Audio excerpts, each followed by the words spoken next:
Okay, so hello everyone.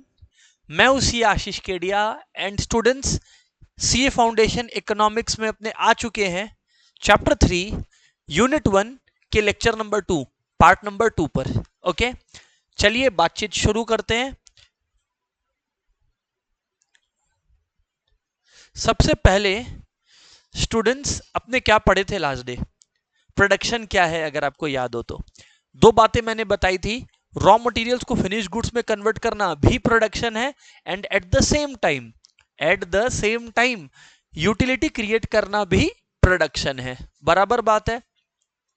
फिर students हम लोग पढ़े थे 4 फैक्टर्स ऑफ प्रोडक्शन के बारे में, लैंड, लेबर, कैपिटल, एंटरप्रेन्योर के बारे में। ठीक है, सबके यूनिक पॉइंट्स पढ़े थे, जैसे लैंड इमोबाइल है, ठीक है, लेबर मोबाइल है, capital is a man made production, produced means of production, yes और नो। एंटरप्रेन्योर का इनोवेशन फंक्शन जो कंप्यूटर ने बताया था, उसके साथ हम लोगों ने क्लास खत्म किया था। आज की शुरुआत किस टॉपिक से करेंगे सर आप? बच्चे, हम लोग आज पढ़ने वाले हैं सबसे पहले एंटरप्राइज। एंटरप्राइज मतलब एक बिजनेस। एंटरप्रेन्योर के ऑब्जेक्टिव्स क्या होते हैं और उन ऑब्जेक्टिव्स के रास्ते में बाधाएं, कॉन्स्ट्रेंट्स क्या होती हैं। ठीक है, बराबर बात है। तो चलिए शुरू से शुरू करते हैं बातचीत को एवरीवन। देखिए, enterprise objectives and constraint as we discussed. Okay, सुनिएगा। अगर हम लोग बात करें तो objectives of a enterprise can be broadly classified under these heads. क्या? 5 अपने लोग मेन हेड्स हैं जो ऑब्जेक्टिव्स ऑफ एन एंटरप्राइज को अपने जिसमें क्लासिफाई कर सकते हैं। ठीक है, पहला है ऑर्गेनिक ऑब्जेक्टिव्स, पहला है organic objectives, economic objectives, social objectives, human objectives, national objectives. अगर एक लेमन से पूछे कि एक एंटरप्राइज और एक एंटरप्रेन्योर का क्या ऑब्जेक्टिव होगा, तो वो तो सीधा बोलेगा प्रॉफिट्स करना। ठीक है, मैं गलत नहीं बोल रहा, बट सिर्फ यही सही नहीं है। इंस्टीट्यूट ने भी यही बात करी है अपने फर्स्ट लाइन में, देखना चाहेंगे? The standard assumption about an enterprise is that its business activity is carried out with the sole objective of earning profits, कि खाली प्रॉफिट अर्निंग ही एक एंटरप्राइज का ऑब्जेक्टिव है, ऐसा दिखाने का कोशिश करा जा रहा है।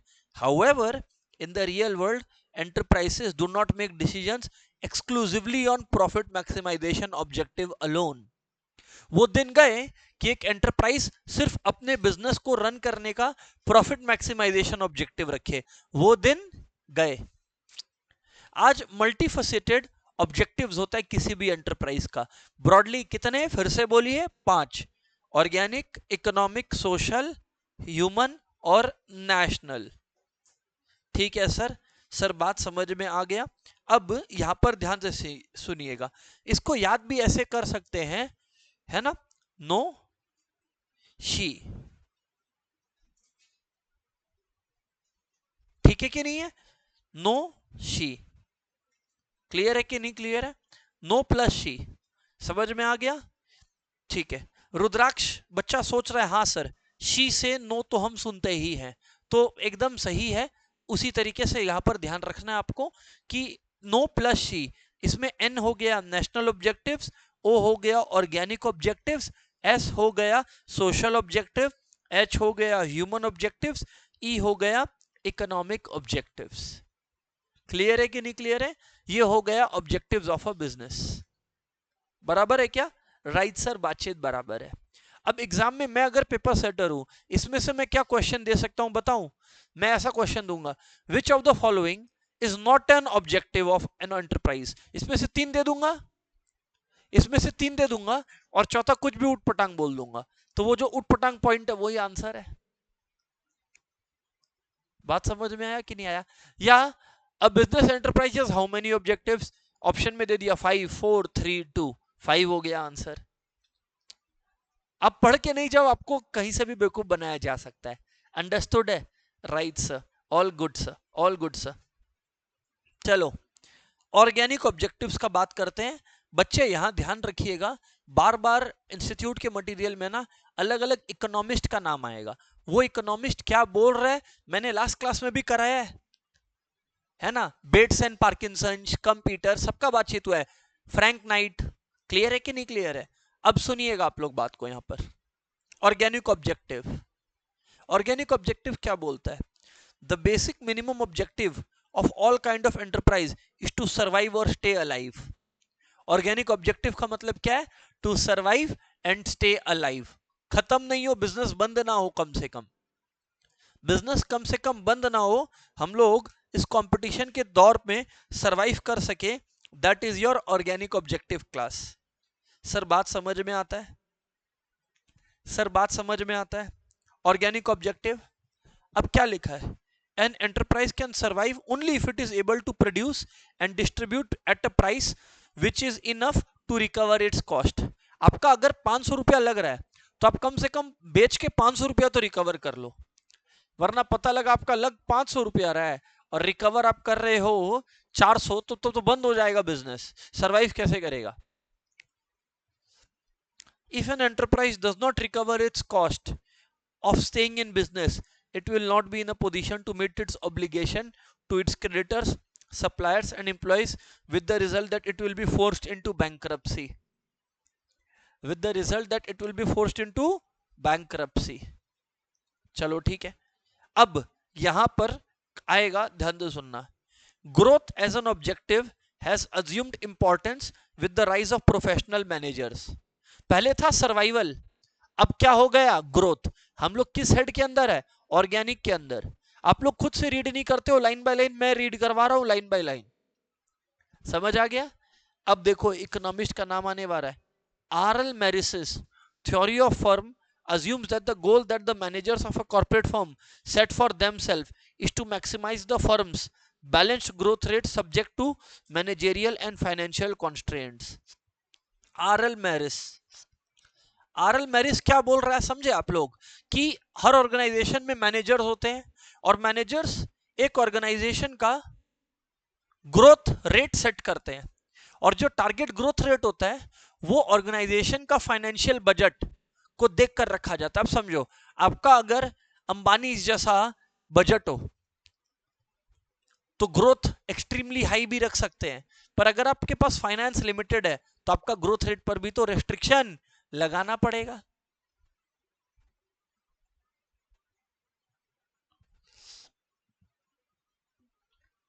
In corporate firms, the structural division of ownership and management yields opportunity for managers to set goals which may not conform to the utility function of owner shareholders. It is pointed out that ability or success of managers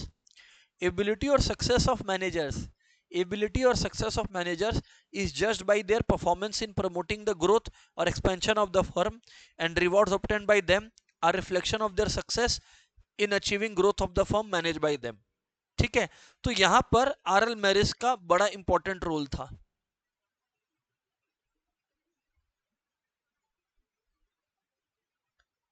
तो RL मैरिस का ही theory है जो firm का study growth rate का बात करता है। RL Marris study growth rate, RL Marris study growth rate. अब exam time, last minute exam का मॉर्निंग के पहले अगर आप लोगों को ये नहीं पता है, याद नहीं आ रहा है, तो ट्रिक ये है ऑर्गेनिक ऑब्जेक्टिव याद रखने का। Survival, organic objective equals to survival plus growth, growth के बगल में आरएल मैरिस, बस खत्म, पूरा पैराग्राफ खत्म हो गया। Organic objectives is equals to survival plus growth, हो गया दोस्तों, हो गया। Organic objectives is equals to survival plus growth, RL Marris, game up, game up. Sir ये तो बड़ा आसान तरीका है। ऑर्गेनिक ऑब्जेक्टिव्स खत्म। पहला ऑब्जेक्टिव था organic, what does organic objective mean? Survival of the business plus growth of the business, game up. Sir सही है। फिर है इकोनॉमिक ऑब्जेक्टिव, फिर क्या बोलना? Economic objective. यहां प्रॉफिट्स की बात होगी, यहां प्रॉफिट्स की बात होगी। The profit maximisation behaviour of the firm has been the most basic assumption made by economists over the last more than 200 years and is still at the heart of neoclassical economic theory. The assumption is simple, rational and quantitative and is amenable to equilibrium analysis. मतलब equilibrium निकालने के लिए ये objective एकदम सही है, और जो कंपनी का प्रॉफिट ज्यादा होगा वही इक्विलिब्रियम में रहेगा। इक्विलिब्रियम का मतलब क्या होता है? Point of maximum satisfaction. और मैक्सिमम सेटिस्फैक्शन तो तभी आएगा जब कंपनी का प्रॉफिट्स भी मैक्सिमम होगा।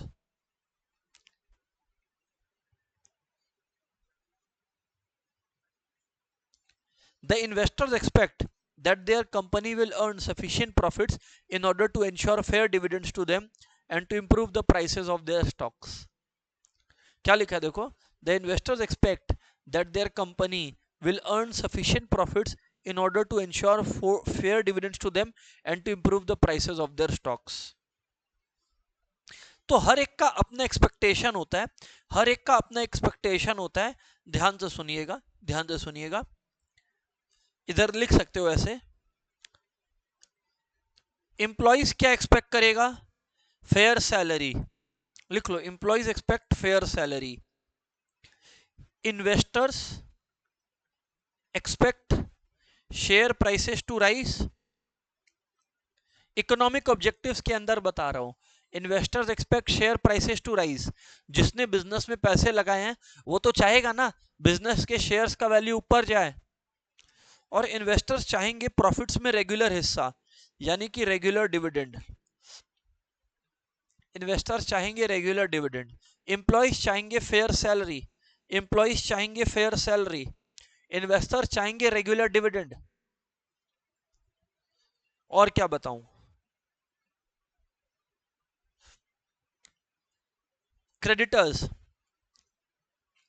क्रेडिटर्स वो लोग हैं जिन लोगों ने कंपनी को उधार दे रखा है, वो लोग क्या चाहेंगे? Timely repayment, timely repayment.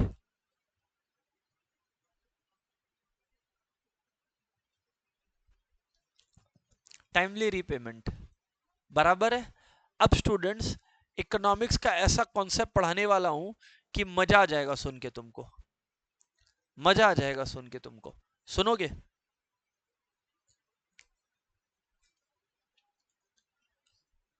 ये टॉपिक जो अब बता रहा हूं ये बहुत ही कॉन्सेप्चुअल है, ये कॉस्ट में है, पर मैं बता दे रहा हूं, मैं अभी पढ़ा दे रहा हूं क्योंकि अभी आ गया है।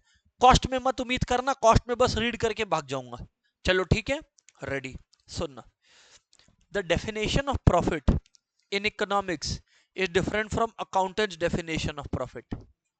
बिल्कुल सही जवाब। इज डिफरेंट, बताता हूं कैसे, ध्यान से सुनना। आओ समझाता हूं। आप एक इकोनॉमिस्ट को प्रॉफिट कैलकुलेट करने बोलो और आप एक अकाउंटेंट को बोलो, दोनों में फर्क रहेगा। गलत दोनों ही नहीं है, दोनों का जरूरत अलग है, दोनों का एनालिसिस अलग है, दोनों का पर्पस अलग है, इसीलिए दोनों प्रॉफिट्स भी अलग बताएंगे। आइए बातचीत करता हूं, इधर ध्यान दीजिएगा, आइए इधर ध्यान दीजिए, देखिए क्लास।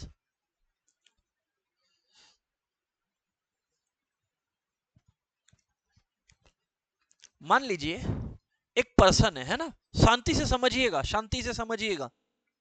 एक पर्सन है मिस्टर ए।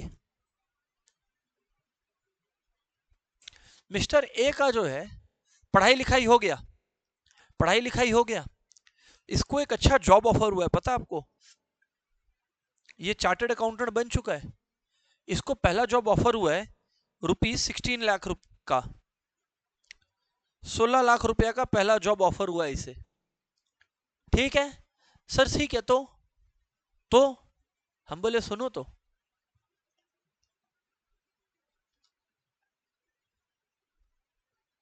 अकाउंटेंट इकोनॉमिस्ट दोनों का अलग अलग व्यू पॉइंट समझिएगा, सुनिएगा। ए ने क्या किया, इस जॉब ऑफर को ठुकरा दिया। याद रखिएगा इस बात को, मेरी इस पूरी कहानी में ए ने जॉब ऑफर को ठुकरा दिया। ए बोला नहीं चाहिए हमको, जॉब नहीं करना, हम खुद का कुछ बिजनेस करेंगे। ठीक है भाई, कर बिजनेस, कर भाई बिजनेस कर, और क्या। ठीक है, अब ए ने डिसाइड किया कि भाई आइए कुछ प्रोडक्शन करते हैं। प्रोडक्शन ए ने स्टार्ट किया, ए ने स्टार्ट किया प्रोडक्शन ऑफ बैग्स। इसने अपने बिजनेस में 15 लाख रुपए का बैग बेचा। कितने रुपए का बैग बेचा? 15 लाख रुपए का बैग बेचा। अब बैग बनाने के लिए रॉ मटेरियल, स्टाफ की सैलरी लगती है, हाँ या ना बोलिए। रॉ मटेरियल और सैलरी भी लगी, 3 लाख और 2 लाख। ए खुश। अकाउंटेंट को पूछा, अकाउंटेंट बताओ मेरा प्रॉफिट कितना है?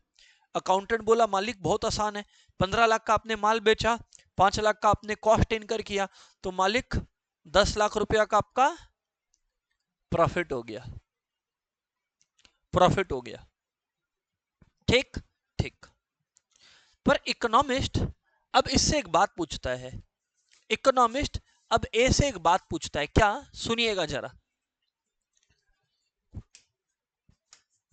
इकोनॉमिस्ट ए से पूछता है कि भाई ए एक बात बताना, तुमने रॉ मटेरियल का डिडक्ट किया और सैलरी का कॉस्ट डिडक्ट किया, क्या बात है भाई? तुमने जो है वो रेंट क्यों नहीं डिडक्ट किया? ए बोला अरे यार क्या बात करते हो। ए ने उसको बताया कि भाई रेंट तो ऐसा है कि हम खुद का ही एक दूसरा घर पड़ा था, मेरा खाली पड़ा था, हम लोग रेंट पे दे नहीं रहे थे किसी को, तो हमने उस घर को बना लिया as a source of business, business के लिए यूज करने लगे। इकोनॉमिस्ट का माथा घूम गया। इकोनॉमिस्ट बोला बताओ तो ए, अगर तुम ये किसी को रेंट पे दे देता तो तुम कितना रेंट कमा लेता, घर तो तुम्हारा ही है। ए बोला मालिक हम जो है ना कमा लेते करीब करीब 16 लाख रुपए, 16 लाख रुपए इस घर से कमा लेते। घर बहुत टॉप नॉच है, जगह बहुत टॉप नॉच है, पूरे साल का 16 लाख रुपया मिल जाता। इकोनॉमिस्ट बोला तुम गए काम से। इकोनॉमिस्ट ने बोला कि तुम्हारा सेल्स हुआ बिजनेस का 15 लाख का, तुम्हारे रॉ मटेरियल का कॉस्ट 3 लाख है, तुम्हारी सैलरी 2 लाख है, और तुमने जो रेंट तुम्हारे ओन्ड प्रॉपर्टी पर सेक्रीफाइस किया, अगर तुम रेंट पे लगाते तो 16 लाख कमाते, तुमने डिसाइड किया ये 16 लाख को नहीं यूज करने का, ये 16 लाख अर्न नहीं करने का, वो भी लेस करो तो 5 और 16 21, 15 माइनस 21 6 लाख, तुम 6 लाख लॉस में हो।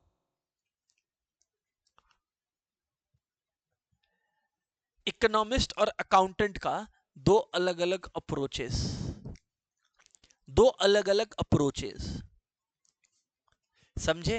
अब समझो, अकाउंटेंट क्या देखता है कि कहां मेरा पैसा लगा, हम कॉस्ट उसी को मानेगा। मुझे रॉ मटेरियल का पे करना पड़ा, अरे हाँ या ना, रॉ मटेरियल बैग बनाऊंगा तो रॉ मटेरियल खरीदूंगा ना, लेदर वेदर खरीदना पड़ेगा, स्टाफ को सैलरी देना पड़ेगा, इन सब चीजों में पैसा सच में मेरे पॉकेट से गया। जिन चीजों में पॉकेट से पैसे जाएंगे मैं कॉस्ट उसी को मानूंगा, ऐसे कॉस्ट को बोलते हैं class explicit cost. Explicit cost, cost that result in actual outflow of cash, लिख लो, cost that result in actual outflows are called explicit cost, cost that result in actual outflows are called explicit cost, cost that result in actual outflows are called explicit costs, cost that result in actual outflow are called explicit cost।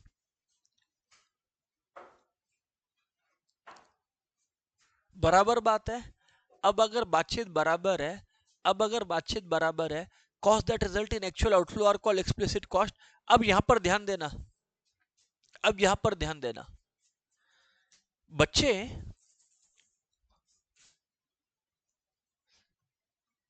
ये दोनों हो गया explicit cost, ये दोनों हो गया explicit cost.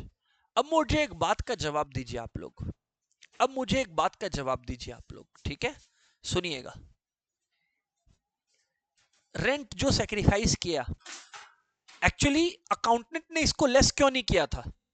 क्योंकि ए ने अपने ही घर पर काम किया, तो ए का कोई रेंट लग नहीं रहा था, नहीं लग रहा था, तो अकाउंटेंट ने माइनस नहीं किया। इकोनॉमिस्ट बोलता है लेकिन जो पैसा आता वो पैसा तो रुक गया ना आते आते, क्योंकि ए ने डिसाइड किया कि वो यहां बिजनेस करेगा। ऐसे कॉस्ट को बोलते हैं इम्प्लिसिट कॉस्ट, इम्प्लिसिट कॉस्ट, ऐसे कॉस्ट को बोलते हैं इम्प्लिसिट कॉस्ट। स्टूडेंट समझिएगा, इम्प्लिसिट कॉस्ट वो कॉस्ट होते हैं इम्प्लिसिट कॉस्ट वो कॉस्ट होते हैं जहां आपका एक्चुअल में पैसा नहीं लग रहा होता, पर जो अर्निंग्स आ रखा होता वो रुक जाता। अच्छा, वो अर्निंग्स क्यों आ रहा होता?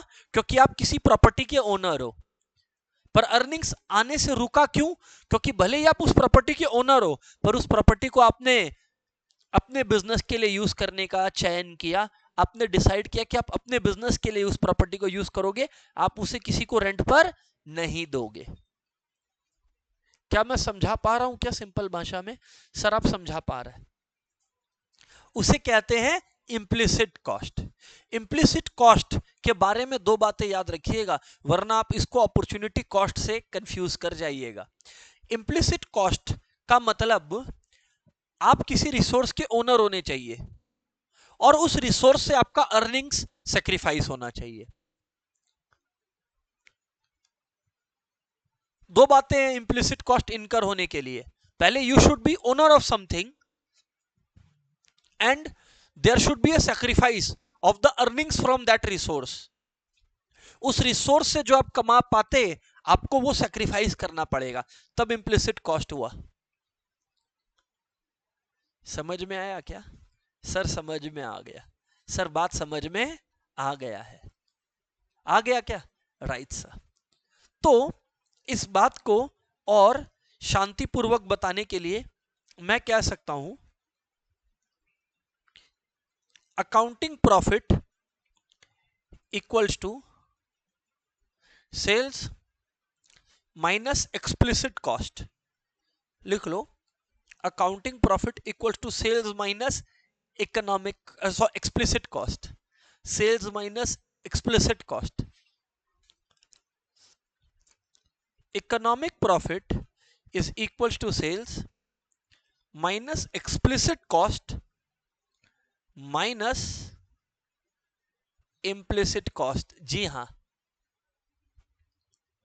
जी हां, बात समझ में आती है सर। और एक बात याद रखिएगा, कभी भी बिजनेस का इकोनॉमिक प्रॉफिट जीरो होता है, कभी भी बिजनेस का इकोनॉमिक प्रॉफिट जीरो होता है, तो समझ लीजिएगा इकोनॉमिक्स में उसी सिचुएशन को बोलते हैं नॉर्मल प्रॉफिट्स। ये समझ लीजिएगा, ये सब वर्ड्स के साथ कंफर्टेबल हो जाइए। कभी भी इकोनॉमिक प्रॉफिट अगर जीरो आ रहा है, इसका अर्थ है नॉर्मल प्रॉफिट्स अर्न किया जा रहा है। ओके, फैंटास्टिक, फैंटास्टिक, बढ़िया बात है जी, बढ़िया बात है सर, बढ़िया बात है सर। आइए पढ़ते हैं, लेट्स सी, हमने जो पढ़ाया वही है क्या? Profit in the accounting sense is the difference between revenue, is the difference between total revenue and total cost. लिखा चुका हूं, लिखा चुका हूं। Economic profit is the difference between total revenue यानी total sales and total cost. But यहां total cost क्या है? Explicit cost and implicit cost. Accounting profit खाली एक्सप्लिसिट कॉस्ट को कंसिडर करता है, जबकि इकोनॉमिक प्रॉफिट एक्सप्लिसिट और इम्प्लिसिट दोनों को करता है। और इम्प्लिसिट कॉस्ट का डेफिनेशन मैंने आपको बताया था, cost of self owned factors used by the entrepreneur in his own business। जैसे यहां पर मैंने अपने घर का बात किया, खुद ओन कर रहा है बट बिजनेस में यूज कर रहा है, इसीलिए उस घर पर अर्निंग सेक्रीफाइस हो रही है, तब इम्प्लिसिट कॉस्ट हुआ।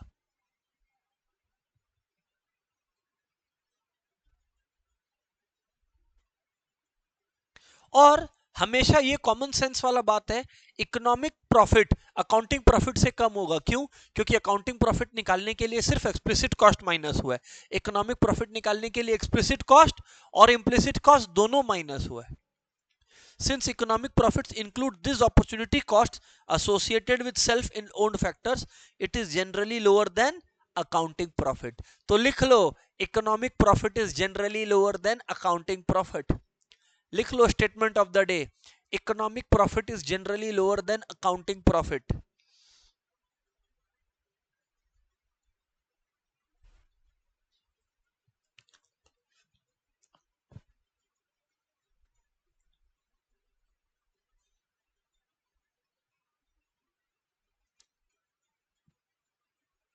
अब सुनना, इधर देख लीजिए, normal profit means zero economic profit लिखा चुका हूं, चलो हटाओ। अब सुनना,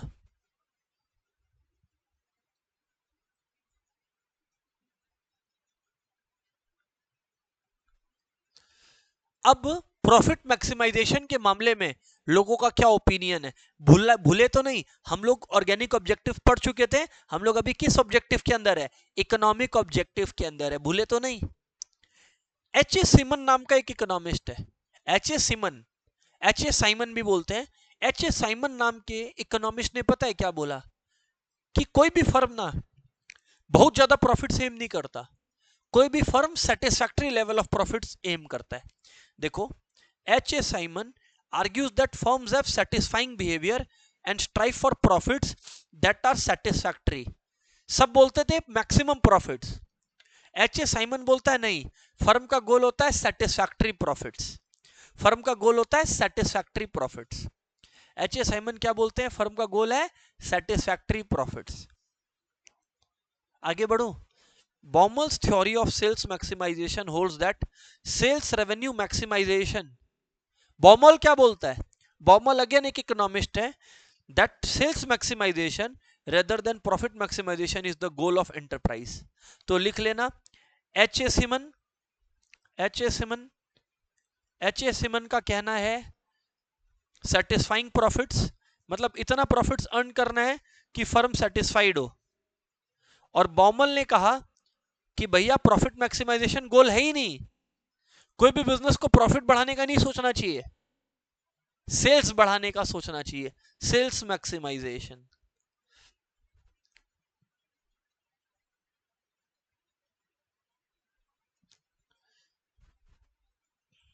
सेल्स मैक्सिमाइजेशन। आगे, इन 1932, पढ़िएगा सुनिएगा, A Berle and GC Means pointed out that in a large business corporations management is separated from ownership and therefore the managers enjoy discretionary power to set goals of the firm they manage। ठीक है, तो यहां पर ए barley और GC means का क्या कहना है कि फर्म का क्या गोल रहेगा वो अल्टीमेटली मैनेजमेंट डिसाइड करती है। तो ए बर्ली लिख लो, ए बर्ली, जीसी मीन्स, क्या लिखा हुआ इसमें? Management decides the objectives. इसमें लिखो, ए बर्ली एंड जीसी मीन्स ने कहा management decides the objectives, management decides the objectives, management objective decide करेगा, मैनेजमेंट ऑब्जेक्टिव डिसाइड करेगा। आगे बढ़ो, विलियमसन ने क्या कहा इधर सुनिए, Williamson's model of maximization of managerial utility function is an important contribution to managerial theory of firm's behavior। The owners of joint stock company prefer profit maximization, but managers maximize their own utility subject to minimum profit rather than maximizing profit। ठीक है, owners लोग जो है, owners लोग जो है वो focus इस बात पर करते हैं कि भैया जो मेन ऑब्जेक्टिव होना चाहिए, ओनर्स लोग जो है वो फोकस इस बात पर करते हैं कि भैया प्रॉफिट बढ़ा ले। जो शेयर होल्डर है, शेयर होल्डर क्या सोचेगा? प्रॉफिट बढ़ जाए, मेरे को डिविडेंड का ज्यादा हिस्सा मिल जाए। पर जो मैनेजमेंट है वो अपना फायदे का देखता है, वो देखता है कि मेरा फायदा पूरा हो और फर्म का कुछ प्रॉफिट हो जाए तो हो जाए। समझ में आ गया? Right sir. तो ये ओवरऑल था, ठीक है। और फाइनली दो और लोगों का नाम, Cyert and March, Cyert and March suggest 4 possible functional goals in addition to profit goal. आ गया 4। सायर्ट एंड मार्च ने 4 पॉसिबल फंक्शनल गोल्स का है। कितना? 4, 4 फंक्शनल गोल्स का है इन एडिशन टू प्रॉफिट गोल। मतलब उन्होंने कहीं प्रॉफिट होने से मना तो नहीं किया है, बट उनका 4 गोल्स क्या है? पहला, प्रोडक्शन गोल, इन्वेंट्री गोल, सेल्स गोल, मार्केट शेयर गोल। प्रोडक्शन गोल, इन्वेंट्री गोल, सेल्स गोल, मार्केट शेयर गोल। तो प्रॉफिट गोल के एडिशन में इन्होंने क्या क्या कहा है? Production, inventory, sales and market goal, ठीक है। याद रखने का तरीका है IMPS, I is inventory, M is market, P is production, S is sales। IMPS goal profit के साथ, प्रॉफिट के साथ, प्रॉफिट के साथ, प्रॉफिट के साथ। सर समझ में आ गया सर, प्रॉफिट्स के साथ। ओके चलो आगे बढ़ते हैं। Next social objectives. अगर बच्चे सोशल ऑब्जेक्टिव्स का बात करें, अभी तक दो हो गया भाई दबे, याद है? ऑर्गेनिक क्या बोल रहा था भैया? सरवाइव कर जाओ और ग्रो कर जाओ। इकोनॉमिक बोल रहा भैया 5 चीज करो, प्रॉफिट मैक्सिमाइजेशन करो, production, inventory, market share, sales, right. चलिए सोशल ऑब्जेक्टिव में पता है क्या आने वाला है? पहले ही बता दो कि सोसाइटी को गुड्स दो quality eight reasonable prices. Cheating बाजी मत करो, क्वालिटी गुड्स दो एट रीजनेबल प्राइस दो, चीटिंग बाजी मत करो लोगों के साथ, लोगों के हेल्थ के साथ खिलवाड़ मत करिए प्लीज, लोगों को जॉब दीजिए, इन्वायरमेंट का ध्यान रखिए, इन्वायरमेंट को मत उड़ा दीजिए अपने फायदे के लिए। आइए पढ़ते हैं। To maintain a continuous and sufficient supply of unadulterated goods। unadulterated goods मतलब जिसमें मिलावट ना हो, जिसमें मिलावट ना हो। unadulterated goods का मतलब जिसमें मिलावट ना हो कि ना हो? ना हो। और standard quality of articles. Next, to avoid profiteering and anti social practices, मतलब कुछ इलीगल करके प्रॉफिट्स कमाना, कुछ सोसाइटी के विरुद्ध जाके प्रॉफिट्स कमाना, लोगों को जॉब्स देना, एम्प्लॉयमेंट देना, और फाइनली पोल्यूशन ना करना, पोल्यूशन न करना। ये तो आप लोगों को भी पता है। तो ये हो गए social practices, social objectives, easy PG. आगे बढ़ता हूं क्लास। अब हम लोग कहां आ गए हैं भाई? ह्यूमन ऑब्जेक्टिव्स पर। बच्चे लोग, अगर मैं ह्यूमन ऑब्जेक्टिव्स की ओर बात करूं आपसे, अगर मैं ह्यूमन ऑब्जेक्टिव्स पे चर्चा करूं आप लोगों से, तो ह्यूमन ऑब्जेक्टिव्स में कुछ पॉइंट्स है जो समझने लायक है, समझिएगा, सुनिएगा। ये पॉइंट बोलता है कि देखो भाई, human beings most precious resource है ऑर्गेनाइजेशन का। कौन? Human beings are the most precious resources of an organization. सबसे कीमती रिसोर्स है ऑर्गेनाइजेशन के। तो अगर आपने ह्यूमन बींग्स को इग्नोर किया, अगर आपने ह्यूमन बींग्स को इग्नोर किया, तो it will difficult for an enterprise to achieve any of its other objectives. और ह्यूमन बींग्स ही तो ऑर्गेनाइजेशन चलाते हैं। देखिए अब वही आने वाला है। Important human objectives are fair dealings to employees at different levels. Employees के साथ सही ट्रीट करना, सही ट्रीटमेंट करना, लोगों को नया स्किल्स और एबिलिटीज सिखाना, और प्रॉपर वर्क क्लाइमेट, जहां लोगों का काम करने के लिए जाने का मन करे। आप लोग देखते होंगे इंडिया में तो ऐसे कम है इंडिया में भी है, बट फॉरेन में ऐसी ऑफिसेज हैं, मतलब इतना ब्रिलियंटली वो लोग बनाए रहते हैं। तो मैं जब यूट्यूब पे देखता हूँ ये सब का, तो ऐसा लगता है ये लोग इतना खर्चा क्यों किया इतना बड़ा ऑफिस पे। हम अभी इसका ऑफिस देख रहे थे, ये जो, अरे जिसका जो चिप बनाती है, एनवीडिया का ऑफिस देख रहे थे। भाई आप लोग जाके सर्च करना एनवीडिया ऑफिस यूट्यूब पे, उसका पूरा एक व्लॉग है एनवीडिया ऑफिस का। ऐसा ऑफिस है आपका मन करेगा कि भैया यहीं रह जाए। वहां जिम, स्पोर्ट्स अरीना, इन्वायरमेंट के करीब वॉक करने के लिए, ऑफिस के अंदर पेड़ लगा हुआ है। पेड़, प्लांट नहीं, पेड़ ऑफिस के अंदर है।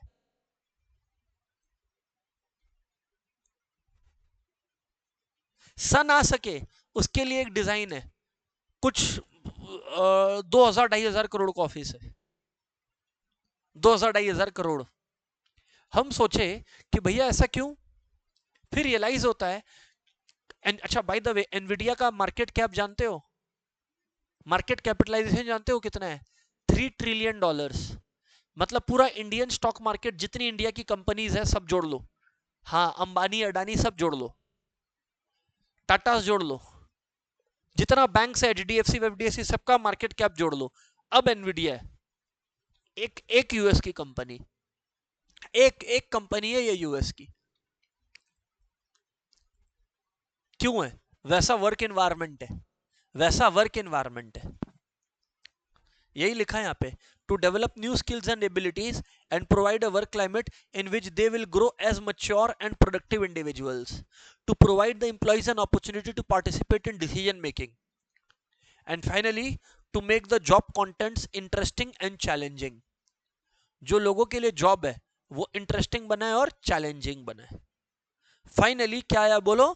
National objectives. नेशन का क्या है? नेशन में इनइक्वालिटीज है, ये जॉब देता है एंटरप्राइज, जिससे वो जो इनइक्वालिटी वाला प्रॉब्लम है वो काफी हद तक रिजॉल्व होता है। To remove inequality of opportunities and provide fair opportunity to all the work and to progress, to produce according to national priorities. अभी I will tell you, Piyush Goyal ji, he is a chartered accountant. कुछ समय पहले तक he was in the ministry, अभी भी है कि नहीं मेरे को मेरा नॉलेज इसमें लैक कर रहा है। मिनिस्ट्री तो है, फाइनेंस में ही कोई डिपार्टमेंट है उनका, जो भी है, पीयूष गोयल सर्च करना। वो बोल रहे हैं कि आज जो मेजॉरिटी स्टार्टअप्स है वो फैंसी केक बना रहे हैं, फैंसी गाना सुनने का तरीका बना रहे हैं, फैंसी रेस्टोरेंट्स बना रहे हैं। इट इज गुड, वो लोग प्रॉफिट्स कर रहे हैं, ये भी अच्छा है, बट क्या कंट्री को इसका दरकार है? कंट्री को चाहिए कि कंट्री जो लोगों को डायग्नोस्टिक, अस्पतालों में जो डायग्नोसिस होता है उसमें लोगों का बिल हजार हजार 10-10 हजार तक जाता है, उसको 100 रुपए में कैसे लेकर आए?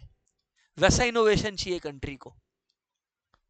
चिप जो एनवीडिया बना रहा है, अमेरिका कंपनी, वो चिप इंडिया में कैसे बने, उसका दरकार है इंडिया को आज, वैसी टैलेंट का दरकार है।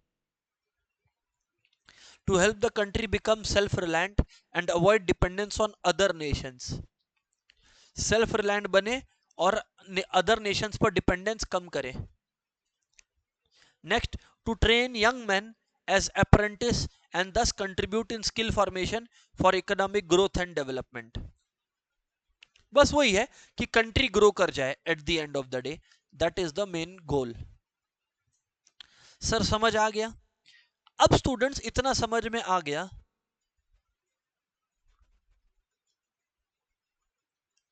कि काफी बार ऐसा होता है कि ये ऑब्जेक्टिव तो हर ऑर्गेनाइजेशन अचीव करना चाहती है, पर इन ऑब्जेक्टिव्स को अचीव करने के रास्ते में बहुत सारी बाधाएं आ जाती है, कॉन्स्ट्रेंट्स। हम लोग पढ़ने वाले हैं कॉन्स्ट्रेंट्स, एंटरप्राइजेस प्रॉब्लम्स।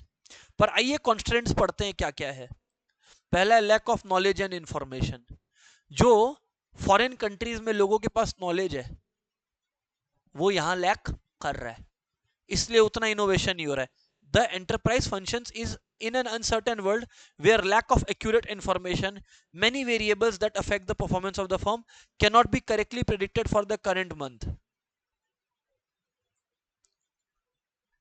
हर बार नया टेक्नोलॉजी आ जा रहा है, तो एक फर्म प्रॉफिट कैसे करे? हर बार नया टेक्नोलॉजी आ जा रहा है तो उसकी टेक्नोलॉजी बेकार हो जा रही है। अच्छा, काफी बार ऐसा होता है कि बिजनेसेस कुछ करना चाह रहे हैं पर गवर्नमेंट किसी प्रोडक्ट के प्रोडक्शन पर, प्राइस पर रोक लगा दे।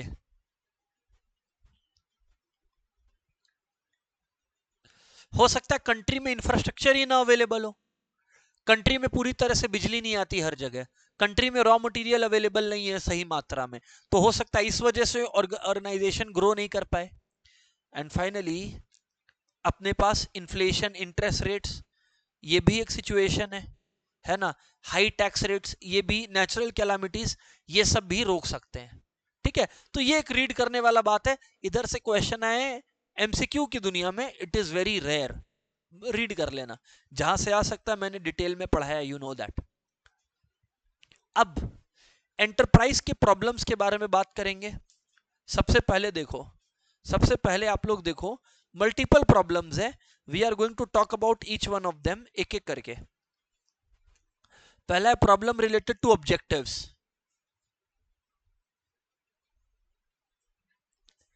प्रॉब्लम है ऑब्जेक्टिव्स। अब देखो, ठीक से लिखने के लिए तो बोल सकते हैं कि ऑर्गेनाइजेशन को पांचों ऑब्जेक्टिव्स अचीव करना है, पर रियल लाइफ में क्या होता है, काफी बार पता है एक ऑब्जेक्टिव दूसरे के साथ कॉन्ट्रडिक्ट कर रहा है, एक ऑब्जेक्टिव दूसरे के साथ फाइट कर रहा है, कॉन्फ्लिक्ट पे है।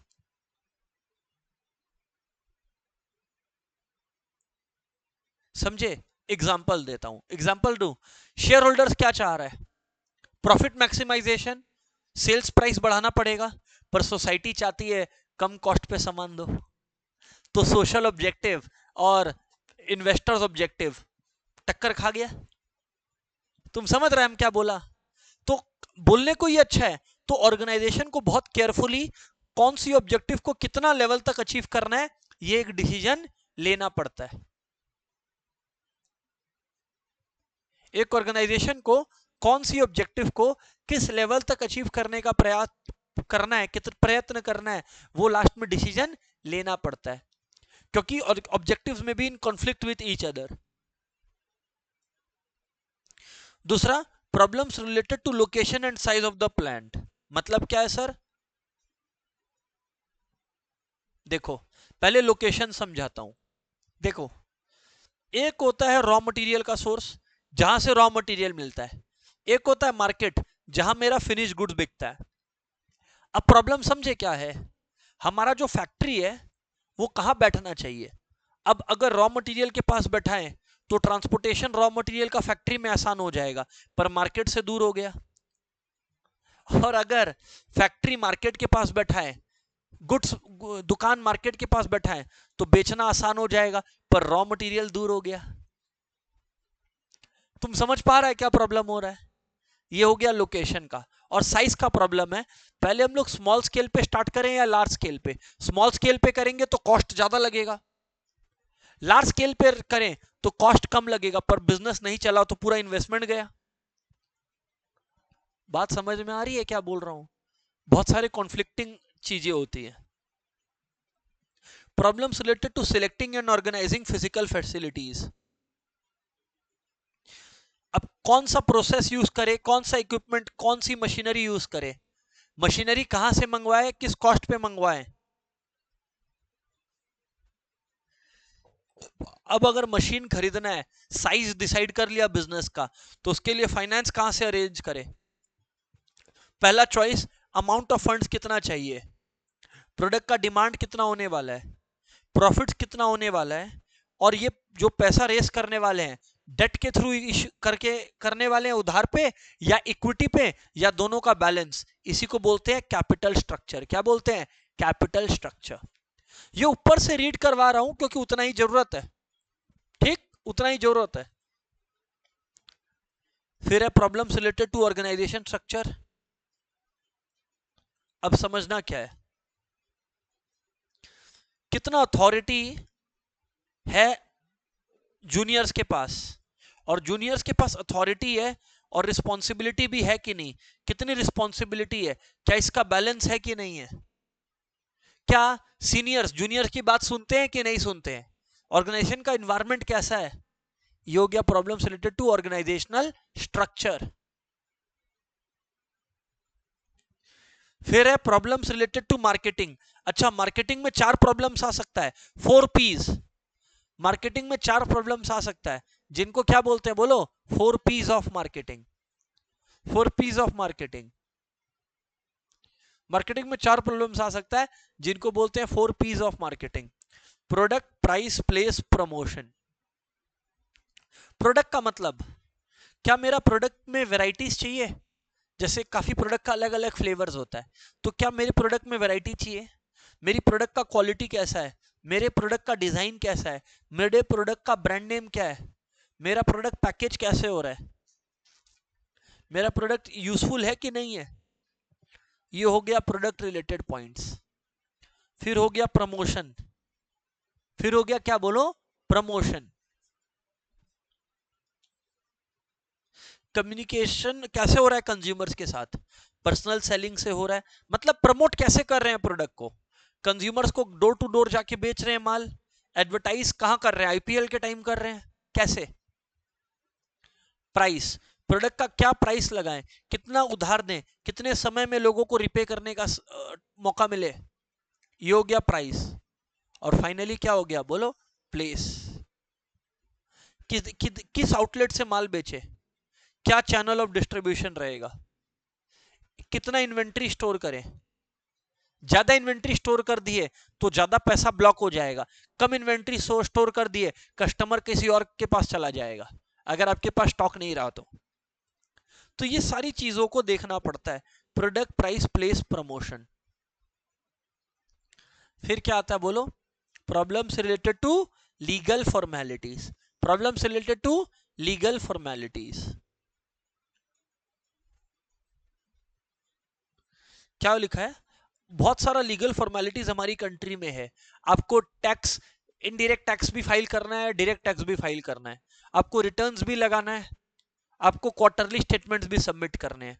तो बहुत सारा लीगल फॉर्मेलिटीज है। फिर है problems related to industrial relations. सब कर दिए, वर्कर स्ट्राइक पे चला गया, वर्कर्स को भी सेटिस्फाइड रखना है, राइट वेजेस देकर, जिससे इंडस्ट्री में, फैक्ट्री में शांति बनी रहे, डिस्प्यूट्स ना हो। ये सारे पॉइंट्स लिखे हुए हैं यहां पर। अब students, very very important, objectives बहुत इंपॉर्टेंट थे, बीच में जो प्रॉब्लम्स और कॉन्स्टेंट्स पढ़ाया कम इंपॉर्टेंट है, प्रोडक्शन फंक्शन से वापस से वेरी वेरी इंपॉर्टेंट एरिया चालू हो गया। सर एक सिंपल बात बता दे रहा हूं, इकोनॉमिक्स में एक सिंपल बात बता दे रहा हूं, कभी भी ये वर्ड दिखे ना फंक्शन, बच्चे, फंक्शन का मतलब होता है relation between input and output. खत्म। Relation between input and output. नहीं समझे? मानो मैंने लिखा एक function F X equals to 3x², थोड़ा मैथ्स के मोड में चला गया हूं बट बात समझ में आ जाएगी। F X equals to 3x² है, तो x आपका इनपुट है, मानो x की जगह मैंने 5 डाला, ये मैंने इनपुट दिया। जब मैंने x की जगह पर 5 डाला तो मुझे आउटपुट निकल कर आया 75। इनपुट डाले तो आउटपुट आया, हाँ ना बोलना पड़ेगा। बात समझ में आ गई है सर? बात समझ में आ गई है सर? आइए पढ़। अब एक बात बताइए, यहां आउटपुट है मेरा क्वांटिटी प्रोड्यूस्ड, पर जो क्वांटिटी हमने प्रोड्यूस किया है क्या वो एक चीज पे निर्भर है कि बहुत चीजों पे? बहुत पे। कि आप कैसा रॉ मटेरियल यूज कर रहे हैं, आप कौन सी टेक्नोलॉजी यूज कर रहे हैं, आपका कॉस्ट क्या पड़ रहा है रॉ मटेरियल का, आपके पास स्टाफ कितना है, वर्कर्स कितना है, मशीन लेटेस्ट है कि पुराना है। आइए ना पढ़ते हैं। The production function is a statement of relationship. Very important, very very important, very important. Production function is a statement of relationship between a firm's scarce resources and the output that results from the use of these resources. तो resources मतलब समझ गए, input, और उससे जो आया output. आपको मैं बता दूं, यहां पे लिख लेना PYQ, ये एग्जाम का क्वेश्चन है। सैमुअल्सन ने दिया था डेफिनेशन, सैमुअल्सन का नाम याद रखिएगा कि प्रोडक्शन का डेफिनेशन किसने दिया, प्रोडक्शन फंक्शन का डेफिनेशन किसने दिया, याद रखिएगा, द नेम इज सैमुअल्सन। बहुत इंपॉर्टेंट है क्लास। डेफिनेशन मैं पढ़ देता हूं, आप टेंशन ना लो, मैं पढ़ देता हूं अभी, बट आप याद रखिए। बात करूं, इधर देखिए, the relationship between maximum amount of output that can be produced and input required to make that output, यही तो मैंने आपको बोला, relationship between output and the input required to make that output, it can be defined for a given state of technology। मतलब जिस moment पे आप production का डेफिनेशन पढ़ रहे हो उस मोमेंट पे आप मानो कि टेक्नोलॉजी में कोई बदलाव नहीं हो रहा है। You are right, that is the maximum amount of output that can be produced with given quantities of input under a given state of technical knowledge। Exam में क्या पूछा था इंस्टीट्यूट ने कि प्रोडक्शन फंक्शन का डेफिनेशन दिया किसने? Samuelson. लिख लो सैमुअल्सन डैश देके प्रोडक्शन फंक्शन, लिख लो सैमुअल्सन डैश देके प्रोडक्शन फंक्शन।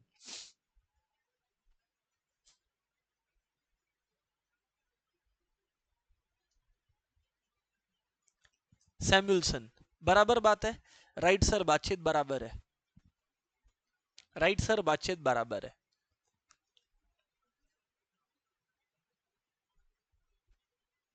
बराबर है।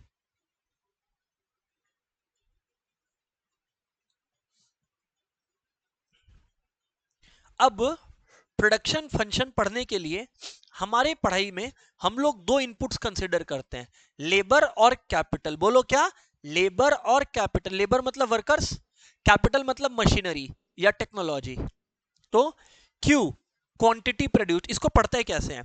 Q that is output, quantity produced is dependent on, function of ऐसे बोलते हैं, बट इसको ऐसे पढ़ सकते हैं, is dependent on, quantity produced is dependent on labor and capital.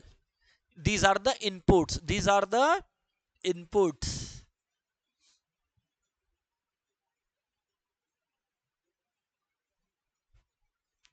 Sir अब इकोनॉमिक्स में ना दो तरीके का प्रोडक्शन फंक्शन होता है, दो तरीके का समय सीमा होता है, दोनों आप लोगों को समझना पड़ेगा। ओके, सुनिएगा। एक होता है class short run production function, एक होता है long run production function. I repeat, एक होता है शॉर्ट रन प्रोडक्शन और एक होता है लॉन्ग रन। सर समझे नहीं? देखिए,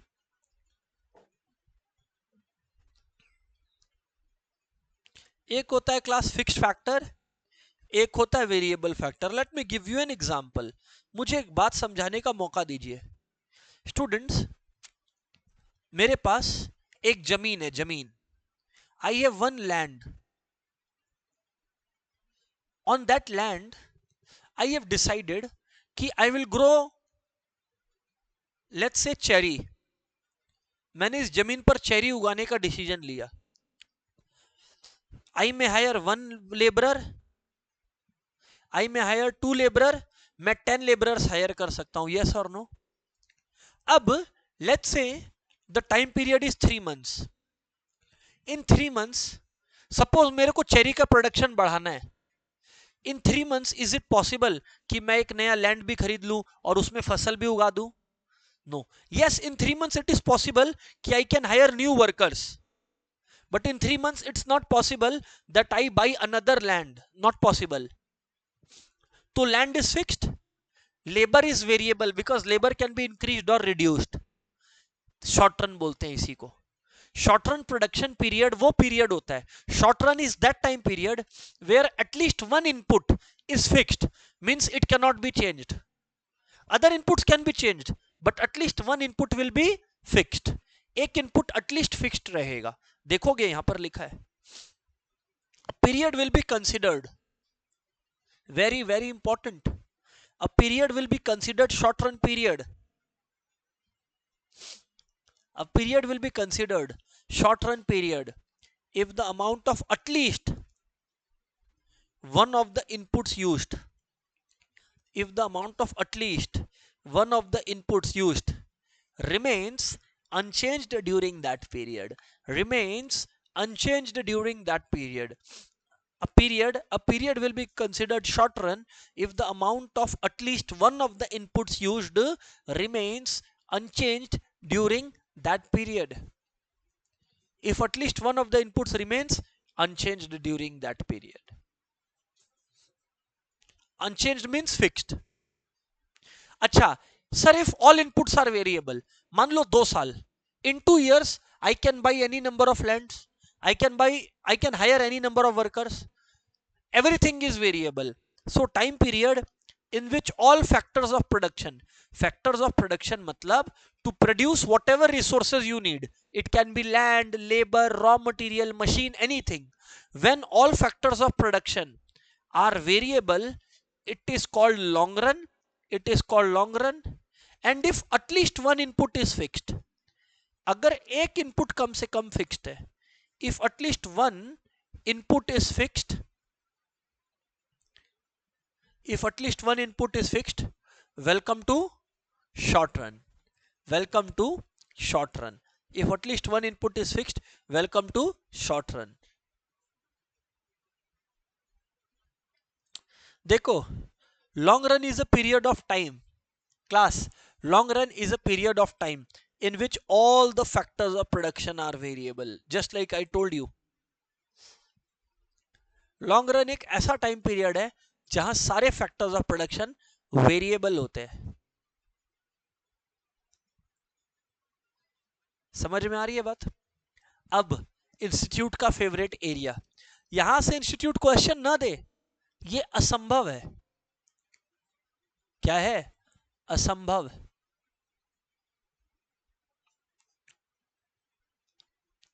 कब डगलस प्रोडक्शन फंक्शन, इधर से 4-5 तरीके के क्वेश्चंस बन सकते हैं. कब डगलस प्रोडक्शन फंक्शन, पहला बात, ये जो कब डगलस प्रोडक्शन फंक्शन है ये भी प्रोडक्शन का बिहेवियर स्टडी करता है कि if you apply inputs then what will be the output. ये बनाया गया था फॉर अमेरिकन मैन्युफैक्चरिंग इंडस्ट्रीज. तो सबसे पहला क्वेश्चन है Cobb Douglas production function originated from where? From American manufacturing industries. Cobb Douglas production function originated from where? American manufacturing companies और industries. American manufacturing companies और industries.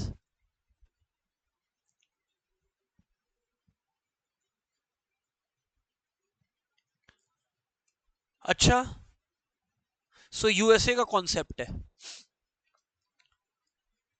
And here output is manufacturing production, that is output produced, right? Output and inputs are labour and capital. Inputs are labour and capital. Cobb Douglas production function का finally equation लिख लो, Q equals to K times L to the power A C to the power 1 minus A. Q is quantity of output. अच्छा, L क्या है? Labour. L क्या है? Labour. C क्या है बोलो? कैपिटल. और K और A कॉन्स्टेंट्स है. K और A क्या है? Constants, positive constants. K and A are positive constants. This question has appeared, लिख लो, PYQs multiple, मतलब कब डगलस से मल्टीपल टाइम्स PYQ आया है. कब डगलस से मल्टीपल टाइम्स PYQs आया है. ठीक है.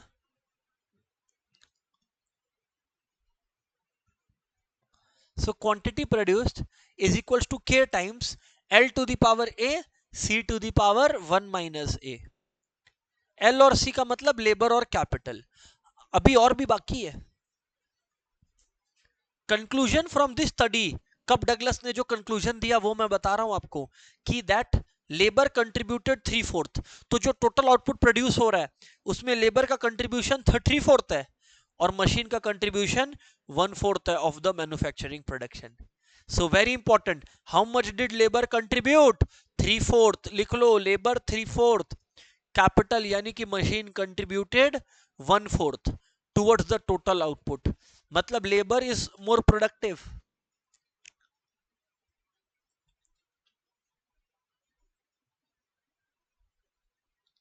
मतलब लेबर इज मोर प्रोडक्टिव.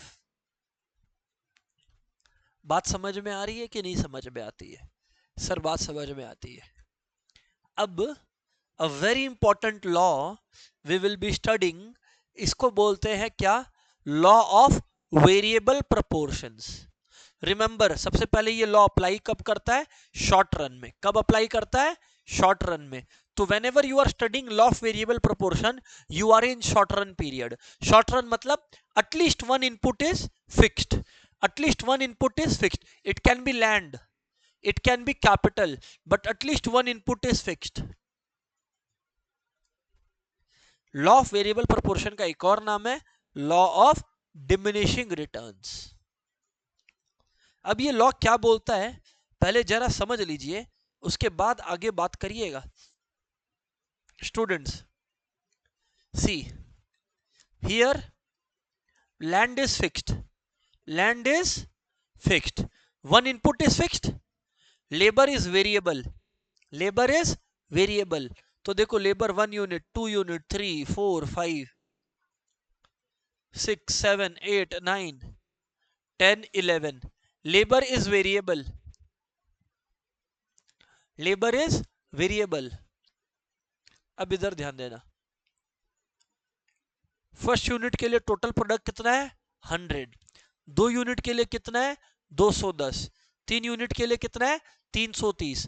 मतलब लैंड इज फिक्स्ड, हम लोग और लेबर को काम पे लगा रहे हैं, तो when only one labour was working तब they used to produce 100 units of output. ठीक है, जब 2 लेबरर्स टोटल काम पे लगे so they were together producing 210 units of output. जब 3 लेबर काम पे लगे तो तीनों मिलकर 330 यूनिट्स ऑफ आउटपुट बना रहे थे। समझ रहे क्या? जब 4 लेबर काम पे लगे तो टोटल 440 यूनिट्स ऑफ आउटपुट बना। बात समझ में आ रही है? यस और नो? Right sir. जब 5 लेबरर काम पे लगे तो टोटल 520 यूनिट्स ऑफ आउटपुट बना। First how to study this? 6 labourer काम पे लगे तो 600 यूनिट्स ऑफ आउटपुट, 7 लेबरर काम पे लगे 670 units of output. This is just an example, okay? You just study the relationship. 8 labourer काम पे लगे तो 720 यूनिट। अब सर आप लोग एक इंटरेस्टिंग चीज नोट करोगे, you will notice something very interesting. जब एक लेबरर था, मैंने आप लोगों को बताया है कि फर्स्ट यूनिट के लिए TP, AP and MP is always same. What is average product? Average product is total production divided by units of raw labour, units of variable factor. So 100 divided by 1, on an average one worker is producing 100 units, MP is also 100। But एक बात बताइए, जब 2 labourers मिल गए total production कितना हो गया 210, तो production बढ़ा कितने से? 110 से। by 110 the production has increased, that is called marginal product। what is the average again? 210 divided by 2, again the production has increased by 120, average is 330 by 3, that is 110। again production has increased by 110, so 110 and average is again 440 by 4, 110। so marginal product कैसे calculate कर रहे हैं? marginal product is change in total product by change in labor, average product is total product by labor। please write these two formulas। average product is total product by labor, marginal product is change in total product by change in labor। जहां average product total product by labor है, marginal product change in total product by change in labor है।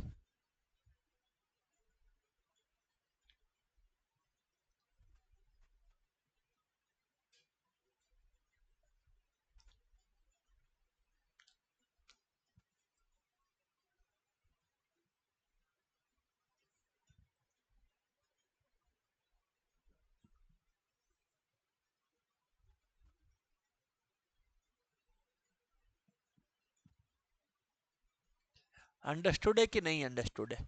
Everybody has understood, right? सही है। मैं आप लोगों को फिर से एश्योरेंस दे रहा हूं, जितना डिटेल में मैं पढ़ा रहा हूं उतना डिटेल में हो गया ना। आप लोग 80 से ऊपर पास तो रहने दीजिए, 80 से ऊपर लेकर आओगे। कंडीशनल है, मेरा स्टेप्स को फॉलो करो। मेरा स्टेप बहुत सिंपल है, क्लास में मैं सब पढ़ा देता हूं। स्टेप नंबर 2 है खुद से ईमानदारी से किताब को इंस्टीट्यूट की 2 बार रीड कर लो। तीसरा स्टेप है हम लोग एमसीक्यूज कर ही रहे हैं क्लास में, घर पे जाके एमसीक्यूज कर लो, बस हो गया खत्म। नहीं जरूरत है तुमको 100 और किताब खोलने का और खरीदने का, बस इतना कर लो।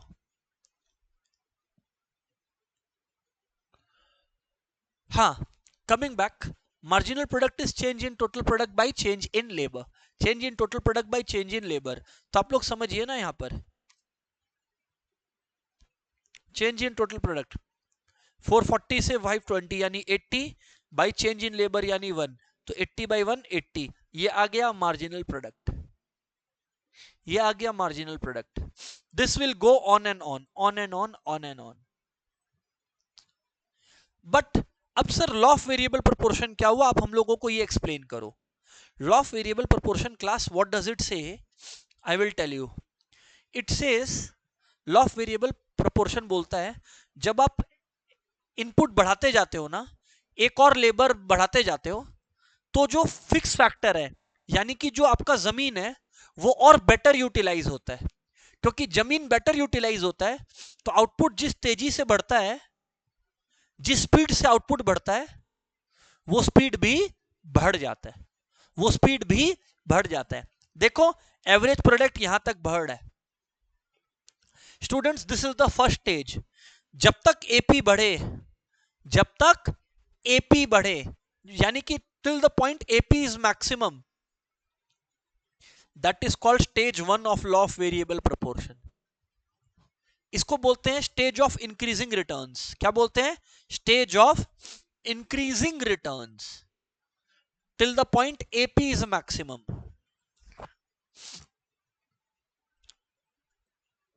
ठीक है, मतलब आप जैसे जैसे वर्कर्स को हायर कर रहे हो, your land is becoming better utilized as workers are dividing work among themselves. Workers अपने आप में काम बांट ले रहे हैं ना, workers are distributing work among themselves. yes or no? so AP understood, but beyond a certain point, देखो एक लैंड पे how many laborers can work, there is a limit to that. Beyond that output will increase but not with the same pace. Output या production increase करेगा पर उतना तेजी से नहीं करेगा, हौले हौले करेगा, स्लोली स्लोली करेगा, धीमे धीमे करेगा।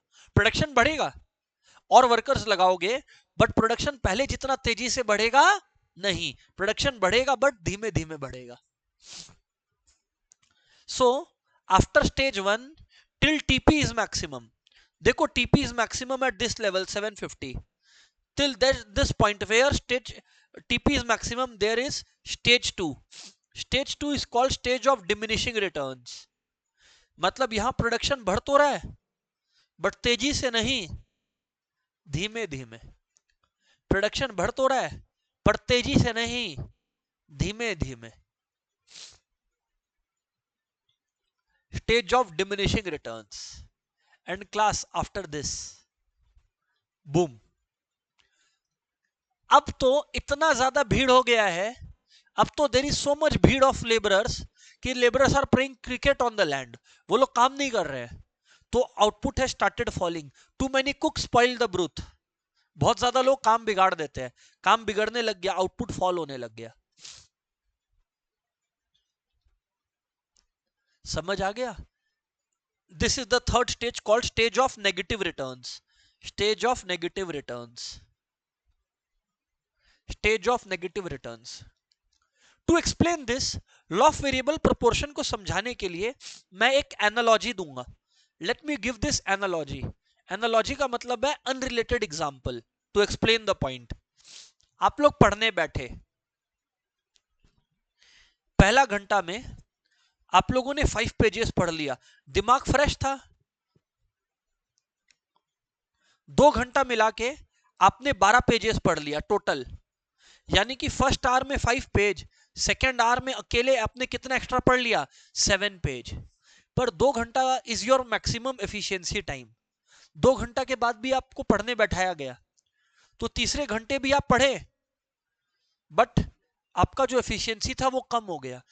आपका टोटल 15 पेजेस कवर हो गया बट अकेले अकेले तीसरे घंटे में आपका कितना पेज हो पाया? 3 ही पेज हो पाया। चौथे घंटे, फोर्थ आवर में आते आते तो अवस्था ऐसा खराब हो गया कि जो पढ़े थे वो भूल गए। 15 पेजेस का क्या हो गया? 14 पेजेस, भूल गए 1 पेज, यानी कि 15 से 14 -1 हो गया। तो ये जो जहां आप तेजी से बढ़ रहे थे, that was the first stage of increasing returns. यहां जहां आप स्लोली बढ़े, that was the stage of diminishing returns, not decreasing. Decreasing मतलब गिरना। प्रोडक्शन तो अभी भी बढ़ रहा है ना, बट स्लोली बढ़ रहा है, इसलिए डिमिनिशिंग वर्ड यूज करते हैं। और यहां तो प्रोडक्शन गिरने लग गया है, इसीलिए negative returns. Students, mark your homework please. Word by word, line by line, पूरा प्रोडक्शन। अभी यूनिट 1 खत्म नहीं हुआ है, अभी यूनिट 1 खत्म नहीं हुआ है, अभी थोड़ा सा पोर्शन बाकी है विथ एमसीक्यूज। पूरा जो अपने फर्स्ट चैप्टर में पढ़े हैं, फर्स्ट यूनिट में पढ़े हैं, पूरा एमसीक्यूज बाकी है अभी। ठीक है, मैं आप लोगों को मार्क करा दे रहा हूं मार्जिनल प्रोडक्ट वाला इस पॉइंट तक। I want everybody to read it chapter 3 times. Read किया है कि नहीं वो मैं नेक्स्ट क्लास में ठीक पता लगा लूंगा। जिसने नहीं रीड किया होगा वो क्लास के बाद 6 घंटे बैठेगा और मेरे सामने रीड करेगा, क्योंकि यहां तक रीड करने में 3 बार अच्छे से 5 से 6 घंटे लगने चाहिए। क्लियर है? सो खुद से करके आना। That's it. Good bye everyone for the day. Thank you.